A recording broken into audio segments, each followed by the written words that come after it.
What up, guys? So today we're gonna talk about another very special technique for training.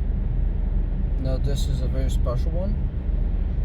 You may have heard of it, you may have not heard of it, but it's a very good technique. Now the technique is called pre-exhaust. Now this technique is usually used. The benefits of this are if you have a lagging body part, right? A body part that just won't respond to your training, then you use pre-exhaust. Let me explain. So for example, all you do is compound movements, right? So you do bench press for your chest. And in the bench press, the primary movement, the primary muscle group that works is the chest, right? But the secondary two muscles are the shoulders and the triceps, because you're pushing the weight up. Now the thing is that if your chest is weak, right? Your chest is weak, your triceps and shoulders will do the extra work to put the weight up. Right? So after some time of doing that, your chest is going to become a weak point in that chain link, right? So your chest is going to become a lagging body part because it's not getting enough stimulus to grow and to equate with the other two muscles, right? So that's where pre-exhaust comes in. Now I always recommend, you do all compound movements. I always say isolation movements they have their place, but not always, right? But in some instances, like here, you should definitely use isolation exercises. And this is for building muscle, right? Okay.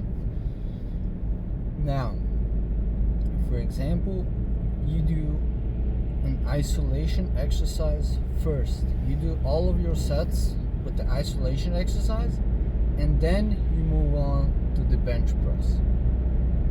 Now what this is gonna do, it's gonna, like the name says, it's gonna pre-exhaust muscle before you do the compound, right?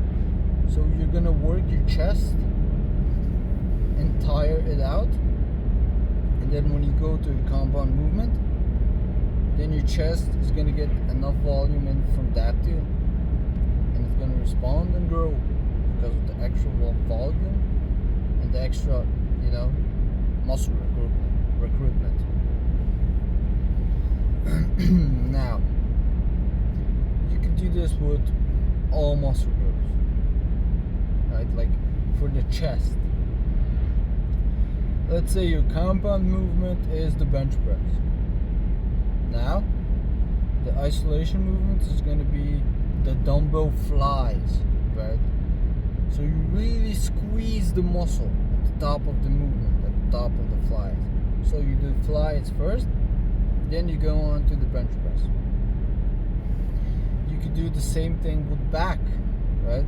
You could do back flies with the dumbbell, and then you move on to bent over rows or pull-ups, or your normal back compound movement. The shoulders, hands down, lateral raises with the dumbbells, right? That's one of the most effective isolation movements for the shoulders. Now the next is the biceps, right? So the biceps, curls already are kind of isolation movement, so you don't need to focus on that, right? If your biceps are lagging behind, you should maybe try perfecting your form or add another bicep movement.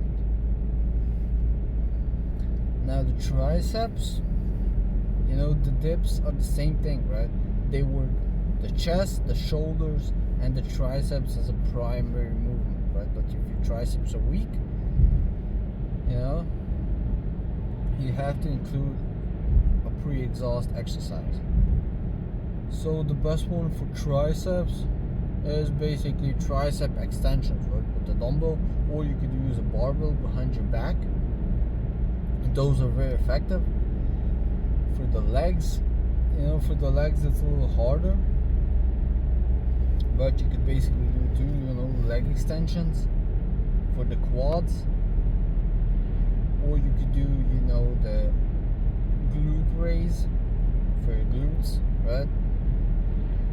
Or, for hamstrings, it's a little harder, but you have a lot of,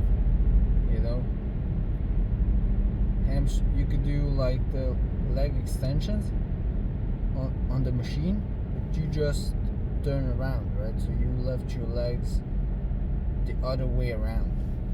You lie on your, belly, your front side, and then you do it. So pre-exhaust is very useful if you have lagging body parts, or if you just, can't target the muscle as well as you want to, right? So definitely use that. Thanks for watching. I hope this video helped you out. Peace out.